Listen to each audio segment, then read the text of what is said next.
Oh. Funny enough, literally just as I press start, Steve decides to show up. Hi, Steve. How are you? Hey, Dave. How's it going? I'm good. Welcome to another episode of the Sunshine State Happy Hour, powered by FloridaBeerBlog.com. And today, Steve, we are going to a place that I know you like, I like, and our wives definitely like. We are going to Tarpon Springs. Nice. Because Tarpon Springs is amazing. And if you know anything about Tarpon Springs, you'll know Greek. Because that's just what they do. And so one of the things that they have there is their own distillery, Tarpon Springs Distillery, very close to, I'm probably going to get this name wrong, Dodecanese Street? That's right. Dodecanese. Dodecanese. I don't know. Awesome. Yeah. Yay. Put the accent on any syllable you want. So we are here with Barry and Lisa Butler, no relation, I promise you, the owners and distillers at Tarpon Springs Distilling. Thank you so much for coming on the show. Thanks for having us. All right, so let's get started by just talking about what it takes and why you decided to bring a distillery to the main drag of Tarpon Springs. Yeah, I mean, we started out with the idea of opening a distillery. We live in Tarpon Springs, and it's a big tourist town, so it's a natural place to have a distillery. And as you mentioned, it's a Greek town. So once we got started with the idea of building out a distillery, we realized we had to make ouzo, because if we were going to be in a Greek town, we had to make ouzo. And so the process is actually a bit longer than opening a brewery, in that the equipment lead times are a lot longer, and then the fire marshal is a lot more upset, and a lot more worried that you're going to blow up downtown. Yeah, they worry about that stuff. Yeah. And so once we got started, it took us about 21 months to retrofit the building, get all the equipment in there, and start making our first alcohol. And from there, it was just a matter of getting our recipes scaled up from the test batches at 5-gallon batches to the production batches at 500-gallon batches. So we, that 100 times scale up can be a little interesting. And so we started making products and opened to the public in December 21st of last year, and we've been open since then. So since we began that, we've launched a whole series of products. We originally started out with moonshine and ouzo, and then we moved on into the gin world, and we've actually become kind of a little cult gin house. I'm actually doing a talk similar to this to the Rotary Gin Fellowship, 800 gin drinkers on Sunday. But we've developed a reputation as a gin house. We make a variety of gins, and including a product we call Lab Gin, which was an interesting thing we did with the government to allow us to launch multiple gin recipes under the same label, which is a very cool thing. So we can do ultra small batch gins in our interesting small still. And so much like breweries, we're able to launch a gin a month. Gin of the month, and very, very ultra small batches. I'm talking 60 to 90 bottles. And it allows us a lot of flexibility. Interesting. And that's what we're known for being a gin house, is making these strange experimental gins. Then we make a product called... So go ahead. Yeah, I was just going to say, because I definitely want to get into some of the liquors and everything, but it seems it's a little difficult and different to open up a distillery, kind of what you mentioned, compared to opening up a winery or a brewery. Tarpon Springs has already had several breweries. Several of them have obviously won awards. But from what I've heard from the distilling side, it takes a lot more paperwork, and you have to have everything built before it can be inspected to get everything done. So my question to you is, how difficult was it bringing it to Tarpon Springs? Is that a community that sort of welcomed you with open arms, or was there a lot of steps? I think Tarpon Springs was awesome. So we'll give them awesome points. Complete open arms, we would say. Yeah, they really wanted a distillery. But now the difference is people have trouble opening distilleries because, in my personal view, they don't go about it the right way. I mean, our day job, if you will, is in the pharmaceutical industry. We own a pharmaceutical company. So we understand the regulatory environment of the government and how it operates.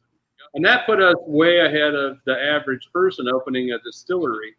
So, instead of finding a building and buying the building and then going and arguing with the city about whether or not it was zoned properly or whatnot, we went to the city first and said, hey, here's what we want to do. We want to open a distillery. And where can we go where there are people to be able to be zoned to do it, to have music, to have an event venue? So we listed out the things we wanted to do, and we said, okay, where can we go?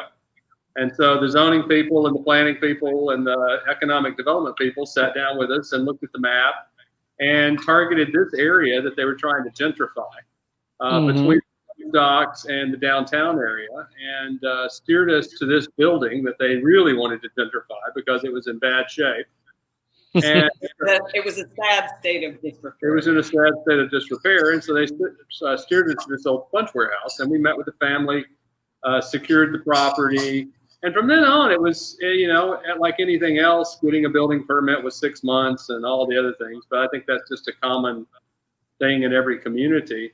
But by starting with them on the front end and educating the fire marshal, that's the biggest thing with distilleries is the fire marshal. People get delayed years with the fire marshal. And why the fire marshal? It seems kind of because we're making, once you get above 18% alcohol in the product, then it becomes an explosive product. And so now the fire marshal is concerned you're going to blow up the entire city block. It's not true. But we do have a lot more. We do have a lot more fire rules. There's a whole zone of, they call it the cone of death, around the still and all these things. You have to have all this protective equipment and alcohol monitors and all these things. But, the initial problem is that most fire marshals don't even understand it because unlike breweries, there's not a distillery in every town. So they need to be educated. So I was able to contact Tacoma, Washington and get their rules for distilleries because they have 12 distilleries in Tacoma. And took that to the fire marshal and said, okay, here's what the rules are. Here's what the National Fire Prevention Group says. Here's what I propose to do in a written plan with a fire engineer that I paid. And is that okay? And then he read it and said, okay, that's fine. Do that. And that made it a lot easier for us. I mean, actually, the American Distilling Institute offers you a prize and a plaque and a dinner if you open in less than 24 months. And we got open in 21. So that's how rare that is to open a distillery in 2 years. So, that's amazing. And yeah, been very good. The Greek communities really reached out to us as well. We're not, I can tell by the sandy hair, and I'm not Greek. I'm Irish by background, of course. Now, the Greeks and the Irish have something in common. They both like to drink, so that helps. But and I'm German by background. They like to drink, we like to drink too. So. Gotcha. So, gotcha. But it was important for us to get involved with the Greek community, and the number one thing we did to do that is making that. There we go. That's amazing. That's Papu's ouzo, and we made that, and the Greek community really took off. Now, that thing hanging around its neck is we actually entered this in the American Distilling Institute craft spirit judging, and it not only won the best ouzo, but also won the best on the entire specialty class, which was the largest class that was judged. So winning 3 gold medals in our first bottle of liquor was actually pretty exciting. That's kind of amazing, especially. I'm sorry. Go ahead. So that was your first, the ouzo. Ouzo and the moonshine both were run back to back. I don't know how technical you want to get into the beer making end of this, but we use a beer process on all of our products. Okay, so instead of doing a distillery process where we use grain-in fermentation, we actually use a beer process where we use malted grains, and we wash the grains as opposed to putting them in the fermenter. So we only take the wash off the grains and ferment it. A couple of reasons for that. Number one, using the all malted grains allows us not to have to boil the grains to convert the sugars, and therefore we don't boil the flavor out of it, and we're able to keep the flavors in. And the malted grains make for a smoother liquor. But the other thing it does is allow us to use the grains twice. So what we do with the grains is we'll make a batch of moonshine, which this is the, let's see, Grambling Woods High Rye Moonshine. That won a silver medal at the show as well. So we'll make a moonshine batch with the grains, and then we'll take those same grains and we will go back in a second cook, add more water to them, pull more of the sugars off of them, and add sugar to supplement it to create a sugar grain wash, and then ferment that, and that gets used in the ouzo and the gin. So it becomes a more neutral second wash off the grain. It helps us save some money on the grain, but it also creates a little bit of a grainy flavor in everything, including the gin. Our gin has got people say it has a bit of a Genever flavor to it, which is nice. I personally like that. The Genever is the original grain-based. I kind of modeled it after St. George's dry rye gin, which is a grain gin. So we're able to do that. So the first batch that came off was the moonshine, and then the second batch that comes off is the ouzo. And that's typically what we'll do. We'll run a batch of shine, or a batch of our brown shine, and then we run the gin. Nope. There you go. There's the gin, and then we'll take, and then finally the other thing we run that's really intriguing, and you guys will like this. A lot of people make coffee things, but they infuse coffee in it. This thing is actually called Claresso. We had to get the government to issue us a special classification for this because nothing really existed like it. It's not a vodka, rum, or shine, or any of that stuff. And we actually take Cuban espresso, Cafe Bustelo. I wasn't supposed to say that, probably. But anyway. their lawyers will be suing me. But anyway, so we go to Sam's Club and we buy like 24 pounds of coffee, Cafe Bustelo espresso grind, and we go add that we add about 20 pounds to the mash 2 days before it's finished fermenting. And we make a slurry, we put it in the mash, and then we let it finish fermenting, and then we put it in the still. We add about 4 more pounds of the coffee into the still, and then we run it. And the thing about distilling that's interesting is that oily flavors will come through distillation. When you're going to a lot of spirits, what you end up with is you end up with a lot of infused spirits. Okay, so gins and things like that. They'll run a spirit or a neutral spirit, and then they infuse flavoring into it. Vodka does that. Most of the flavored vodkas are infused.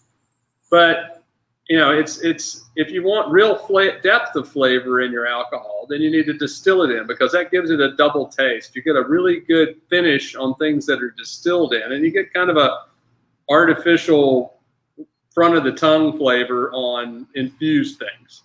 So what we do is we try to distill the flavors in everything we make. We don't do any infusions at all.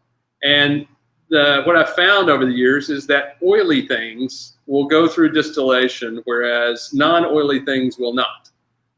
And so we look for flavors that are oily. Now, coffee has a lot of oil, so these coffee oils will go into the Claresso, and this thing tastes like a shot of 90 proof espresso on the front of your tongue, and almost a chocolate toffee finish in the back of your throat that lingers for 5 or 6 breaths after you take it. And so that's kind of an interesting thing that nobody really makes.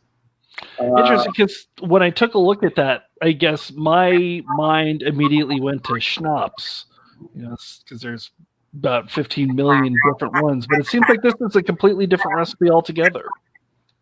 Yeah, it is. It's a completely different thing. It's a distilled espresso spirit. Nobody really we can't find any record of anybody distilling coffee. We find a lot of infusions and things of that sort, coffee liqueurs and things. Now, there's a reason for that, because after we ran a couple of batches of it, my God, the still was nasty. And it took us 3 days to clean the still and get all that coffee oil out of the pipes. But, it is delicious. So what we've taken to doing is running it in batches so that we know after we run 3 or 4 batches of it that we have to go, basically steam the still for 3 days. But it's worth it because it's something interesting and unique. And since we've launched it, we've sold a lot of it. I mean, people buy this frequently that come in. It almost doubled our sales in our retail store as soon as that Certainly launched. did in May. Yeah, it did. It was a huge win. Yeah. But the oily thing is interesting. The ouzo itself. Yeah. Jesse, can you give me a shot of ouzo and a cup of ice? I don't know if they'll be able to see this or not. Absolutely. Yeah, actually, this is one of the best things about ouzo. I actually really like this. Steve, have you actually had ouzo before? I have not. So I guess before we get into drinking it, before you do the pouring in your kind of science experiment, shall we say, I guess a little bit of the basic flavors behind the ouzo, and what I'm really curious about, because Tarpon Springs has such a strong Greek community, and because you went to the city to get some assistance in opening the distillery, did they sort of twist your arm and force you to make this, or was this something that you always wanted to make? No, I knew. Okay, so I've been in business for other businesses for a long time. I understand making money, and if you're in a Greek town, you make ouzo. You make something for the Greek, because otherwise, people are coming here. The motto of Tarpon Springs is visit Greece without leaving Florida. Okay, and so that's what people are expecting. We got a Greek restaurant right next door. We got a Greek restaurant up there, another one over there, another one over there, over there, over there, over there, and so all these people come here. And, it used to be that they would get, then at the end, they would get their shot of gross ouzo, frankly, and go, oh, boy, I was gone. Well, the reason for that was that this is an interesting ouzo story. And, you guys know the TTB and how they interact with everybody and things of that sort. Well, ouzo got somehow, in some weird world about 25 years ago, got stuck in the liqueur class. Now, as a liqueur, you have to add 2.5% residual sugar to a product after it's made. So basically, think Sambuca, Goldschlager, Right. Jägermeister, stuff like that. One of those sweet licorice flavored spirits. Right. Yeah. And so ouzo in Greece is not that way. It is not a liqueur. It's a spirit. Okay. And so they misclassified it. So all the Greek distilleries had to make 2 products. They had to make one for Greece and one for the United States. And eventually they just evolved to make one product, period.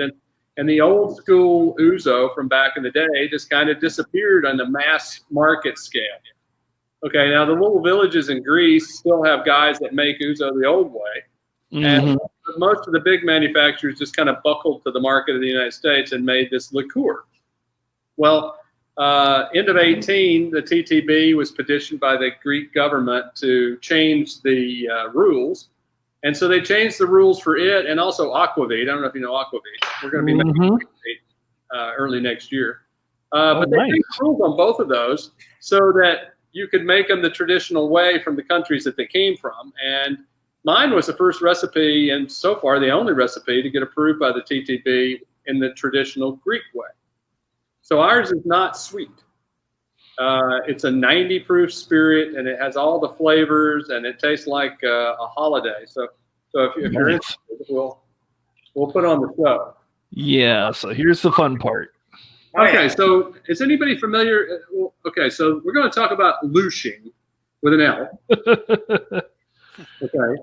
And what lushing is that when when a botanical spirit has too much or a ton of botanical oil in it, when it gets reduced in alcohol, it will release those oils.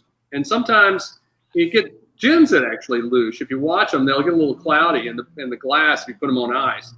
But in the case of ouzo, it's a real show. So what we're doing here is we're pouring it over the ice, and I don't think that we can get the. It's getting there. It's getting there. Effect. What we're looking at here is you can see it kind of going into lava lamp mode. When you look at it here, you'll see the oils just like oil and gasoline. And this thing is starting to loose. It's starting to turn white. It's eventually going to turn completely white. But this is the point at which we start drinking it because the botanicals in it have been released. Now, we use it. Yeah, I got an ant in my ouzo. I do not want any extra protein in my ouzo, thank you. Now, that's not a good TV. Thank you. I should have just drank the ant and moved on. Right. That would have been the TV I couldn't thing. let you do it. Well, I'm going to drink him anyway. This is a good sidebar. Yeah. Hang on. I got it. There you go. I got the ant out of the ouzo. All right. Thank So you. anyway, and it's white. That was not a magic thing. I didn't switch the glass. Okay. So it is now white. Okay. Cloudy. Now what's happened is the botanicals in this are anise and anise seed, fennel seed. So not star anise, but anise seed and fennel seed. And then I add cinnamon sticks, a ton of them, and then cloves, and then coriander, and then we take 10 Florida oranges and peel the zest off with a potato peeler and put that in. And what you do, it's a two-step process. So here, I gotta have some of this. It sounds amazing, and it's interesting. It's the only ouzo that I have heard of My that friend. has those citrus notes. Right. Anyway, so it's a two-step process to make ouzo. So what we do first is we make a batch of high-proof alcohol by running through our reflux column. And we make a batch of about 160 proof alcohol.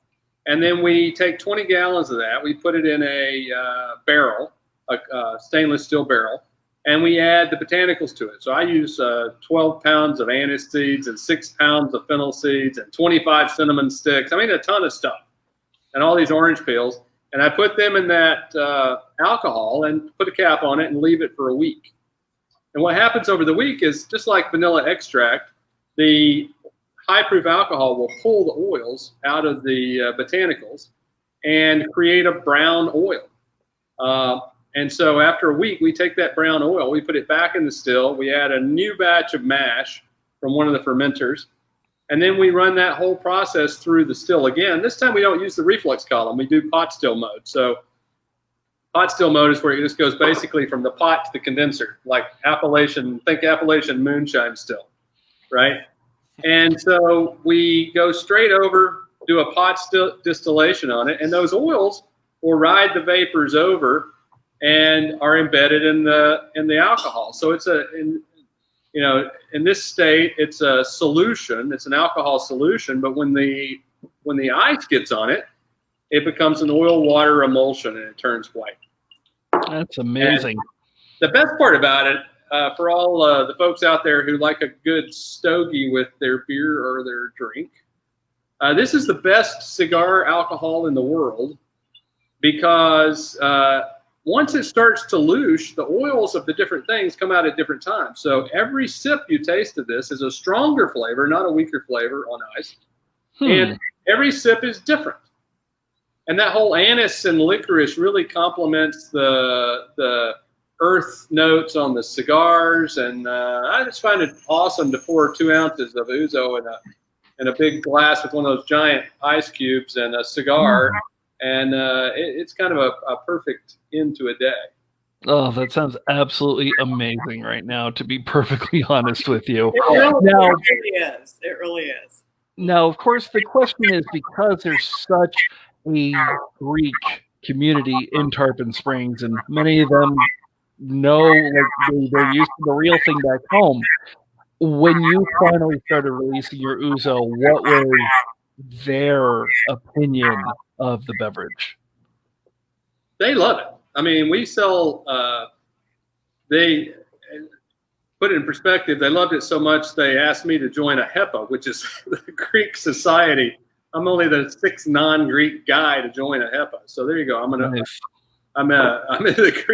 the Greek Civic Society. So, but anyway, they love it. Everybody that drinks it says it's the best ouzo they ever had. And now, there are people that say, "Oh, I had ouzo like this in some little village in Greece," and I don't doubt that at all. I think there are artisans out there in villages in Greece that are making ouzo every bit as good as mine, or maybe better. But they're not the big companies that are selling it here. Yeah, I mean, the stuff that they sell in the United States in general is very inexpensive to buy here, and I don't even know how they make it for what they sell it for. You can buy ouzo in Tarpon Springs for as little as $10 that's imported from Greece at the liquor store. That actually has been a criticism that we've gotten. Yeah, ours is too expensive. Because they don't understand why ours is $32.50, and then it's like, because this is a handcrafted artisanal, It's like people that want a fine beer at a nice brewery for the same price that they would pay for a Budweiser at Chili's. It's not the same thing. Yeah. Yeah, not the same thing at all, unfortunately. And one of the things that I was reading is that there is even sort of an appellation issue in that you managed to just come after the ability to actually call it ouzo. Because there was an issue because technically it's not in Greece. You kind of like how champagne must be made in Champagne, and if it's not made in Champagne, it's not champagne. It's a sparkling white wine. But you managed to come in to where you are actually able to label it ouzo and not an ouzo style beverage. Yeah, there was a treaty, and there still is a treaty within Europe that it can only be called ouzo if it's made in Greece. But the U.S. government pulled out of that treaty several years ago. Yes. And that's when that was the point at which ouzo got misclassified and dumped in the liqueur category. So now they've given ouzo and aquavit their own category 900. It's a technical thing, but anyway. And so the only thing that you have to have as a requirement to call something ouzo is that it's predominantly anise flavored, and that's it. Yeah. So there's a wide variety of things you can do with ouzo now that you couldn't do otherwise. Excellent. So we have ouzo, which is of course what you're best known for. We've got this Cloresso espresso spirit, which is amazing. You've got the moonshine, and then you had mentioned one of the things that you had discussed with your gin is kind of doing, I guess you had mentioned bottle of the month, I think you called it. How are you going about the process for doing that, and did a lot of that interest come from the community, and what is the community's outreach towards that sort of program, shall we say? Yeah, one of the things we do, we sell in liquor stores, and so people can go buy our things at other stores. But we obviously want people to come back and visit the distillery and buy things here. Because, frankly, you make more money when they buy things here, and they have fun anyway. We have events here. It's a lot more fun for us. A lot more fun. We have events here. We have concerts and things like that we're restarting again now, finally.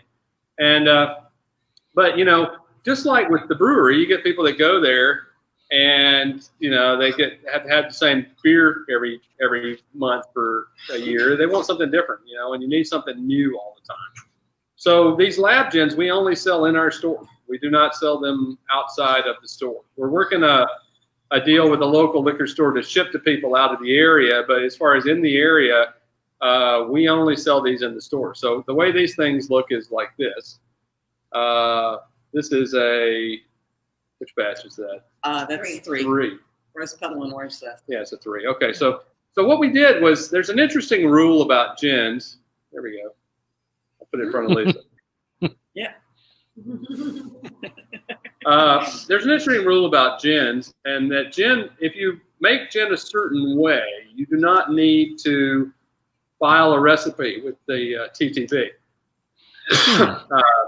And that is if you do a distilled gin or undone dry gin. And so what that means is you have to start with an original batch of grain mash and run it through your still and your gin basket one time. And then you can use your column or whatever, but it's a single run, and you got what you got. So that's what London Dry Gin is. And you do not need a recipe for that. If you do an infused gin or a redistilled gin, which is the more common ways to make gin, then you have to follow a recipe with each label. And so if you change the botanicals, you have to get a new label. So as we all know, the label and the approval process of that is the most expensive part of getting anything done. It's not feasible to launch a batch of 60 bottles of a specialty gin if you have to pay $5,000 for a new label. So what we did was we went with that idea of the distilled gin, and we got this lab gin. It's an experimental gin label. So we have a big open box in the front. The batch number denotes what's in it, and then it has a hang tag that tells you the botanicals. So this particular one is Lab Gin 3, and it's a floral gin with rose petals and orange zest. So it's got juniper, coriander, rose petals, and orange zest. And then this one is batch 2, and it is jalapeno and olive gin. So it's got, we took the juniper berries and soaked them in olive juice overnight, then ground them in the blender, put them in the gin basket, and it's very juniper forward. It has good jalapeno, and you actually get a really good olive. It tastes kind of like a dirty martini in a bottle. And then we got Kekai. Right there. No, Kekai. All right. This is called Kekai, and I thought of this, and all this stuff I basically just come up with. So it's like, what the hell? Let's put that in a gin. Now, actually, some of them came from our guests. Yes. Okay. We had a contest, and the rose petal and orange zest and jalapeno and olive came from that. But this one, I was just thinking about October being a great boating month, and us living on the ocean, and how we should celebrate the ocean. So I ordered up some kombu and umibudo, which is a Japanese algae. And kelp. And kelp. And we put those in both the pot and the gin basket. And this came out really nice. It's got that whole umami flavor from Japanese food. Think like the dashi for sushi rice. And almost like a shot of gin with seawater. It's very intriguing. It's delicious. It's like, what if you fell out of the boat and got a mouthful of seawater and then drank some gin? It's not a pleasing idea. Not really. Anyway, so that's Kekai. We've got one coming up in November's launch is called Turkey Gin, and it's all the herbs from Thanksgiving. So we've got it's got rosemary, thyme, sage, lemon zest, and black peppercorns. So it tastes like your mama's dressing. If your mama made good and if your dressing. mama makes bad dressing, you can just drink the gin and not worry about the dressing. So, we got Christmas is orange zest and cacao nibs, so chocolate and orange gin. And then beyond that, those are all made and put up, and we're going to launch them sequentially to keep people interested. And then after that, it's just what the heck can we think of,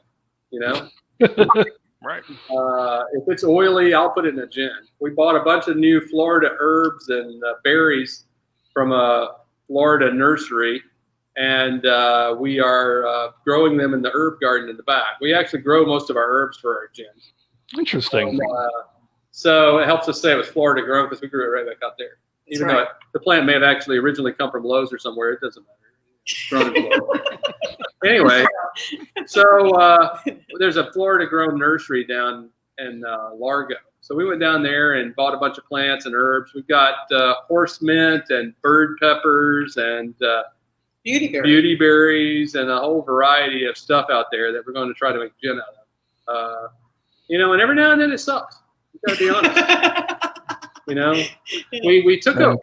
We made one that was originally supposed to be, I was thinking Asian flavors, I'm like, oh yeah, all right, let's go for Thai basil and lemongrass. Doesn't that sound good? Mm-hmm. Doesn't that sound awesome? Well, it tastes like gin. So for whatever reason, it came out tasting like gin with walnuts, which was not entirely unpleasant, but certainly did not evoke the thoughts of of Southeast Asia. So that turned into a crew batch. We didn't make any more of that. And then the other thing we're doing is we're making whiskey. So that's what the barrel's back for, but it's not going to be ready for a while. Gotcha. So we're making a rye whiskey. And one of the things we try to do here is be different. Okay. Part of being different is that, we're in Florida. It's very difficult to age whiskey like they do in Kentucky and Tennessee. We don't have the temperature change for it. And so you end up with a lot of sort of subpar Florida whiskeys. Or else they source whiskey and blend it and rebottle it. A lot of people do that. We don't source anything here. Everything we sell, we make every drop alcohol in the building. So we never buy any neutral grain spirits or bourbon from other places and blend it or anything like that. So, so we're doing it that way. Then we have to wait for our whiskey to get ready. But my idea was, okay, if we can't age like they do in Kentucky, I shouldn't try to do a Kentucky style rye whiskey. So what I'm doing is more of a Scotch Highland style whiskey. So we put up batches that have rye malt, and then it's got about it's about 55% rye malt and about 30% con smoked barley. Then we add about 15% bloody butcher corn, which is a red sweet corn. And we put it in a number 2 char barrel, which is a lightly charred barrel, not a heavy char. And the flavor profile, we've done some test ages. We have these little sticks that we can put in things and age things quickly. Mm-hmm. Test batches with different chars on it. And it really is like a nice, smoky, scotchy kind of a thing. Has a little bit of an Irish whiskey taste to it, but more akin to a real nice, lightly smoked scotch. I think that's going to be pretty good. And in the meantime, what we're doing is we're taking our moonshine and we're aging it. So this just got bottled today. This just came off the line today. And it's called Grambling Woods Oaked Moonshine. There we go. Hey, that way. There you go. Everything's backwards in this thing. You guys didn't warn me about that. It's something you get used to. Okay. Anyway, so it's called Grambling Woods Oaked High Rye Moonshine. And what we do with that is we take a giant version of this thing, okay, about 6 feet long and about that big around, cut into 6 pieces. And then we put that in a 60-gallon stainless drum with the moonshine for about 8 weeks. And the surface to wood ratio of that is the equivalent of about 4 years in a 55-gallon barrel. And it really works. I mean, this stuff has really nice depth of color. It's got vanilla, caramel notes, nice smokiness to it. We made a Manhattan with it last night. It was really good. Nice. Nice. The best part about this job is you get free booze. So there you go. That sounds amazing. We have to pay the taxes on it, but other than that, it's free. But anyway, so it's a really nice thing. So we're going to have that as our kind of brown spirit until our whiskey's ready. But we get a lot of people in here that are kind of brown whiskey snobs, and they want something brown. And this has a real nice flavor to it. It tastes kind of like a bourbon with a high rye content. So it's pretty good. Well, you definitely had me at Aquavit, because I love that, and of course the ouzo. But it sounds like there's a lot more coming, which is amazing. How can people find out more information about you and obviously go visit? Yeah, we're on Facebook at Tarpon Springs Distillery. You can hunt us up there, and we're on Instagram. What are we? Tarpon Springs Distillery there. And then we have a website, tarponspringsdistillery.net. Make sure it's .net. Some troll had our name and won't sell it to us, but that's okay. That's okay. Yeah. Fine with that. And we're also on Google and Yelp and TripAdvisor, so right. But the website's our website's probably the best place, because then people can sign up for events. We're having a concert Saturday, the first one we're having since we were shut down with COVID. 100 people socially distanced in the backyard with the Genu 6 and the Old Souls, a rockabilly band. Oh, nice. And I think it's going to be a lot of fun. We're going to have a ton of fun. The concerts, we typically charge a cover charge of $10, and then we give everybody 2 complimentary drinks. So as you know, we're not allowed to sell, as you may not know, we're not allowed to sell drinks as a distillery in Florida. That's one of those weird things. So if you come in the distillery expecting to buy a drink, forget about it. No, but we'll give you one. We'll give you one. So we can give away as much liquor as we want. So when we have the concerts, people pay for the band and we give them drinks.